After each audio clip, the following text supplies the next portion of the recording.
पनवेल, नवी मुंबई, रायगड परिसरातील बातम्या पाहण्यासाठी आमच्या मी साक्षीदार या यूट्यूब चॅनलला सबस्क्राईब करा. जेसीबी आणि दुचाकीच्या समोरासमोर धडकेत 2 युवकांच्या मृत्यूची घटना ऐरोलीत घडली.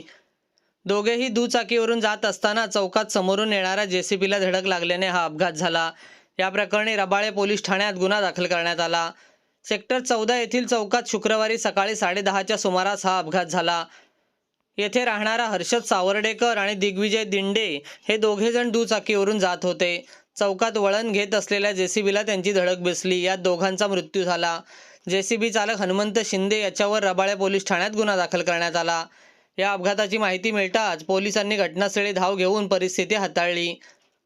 रस्त्यावर जेसीबी चालवत असताना समोरील लोडर वरती करणे आवश्यक होते, मात्र जेसीबी चालकाने ते खालीच ठेवले होते. यामुळे दुचाकीची समोरून धडक बसली असता बकेटचा दात दिग्विजय दिंडे याच्या छातीत घुसून त्याचा जागीच मृत्यू झाला. तर हर्षद हा दुचाकीवरून उडून काही अंतरावर पडल्याने त्याचा मृत्यू झाला.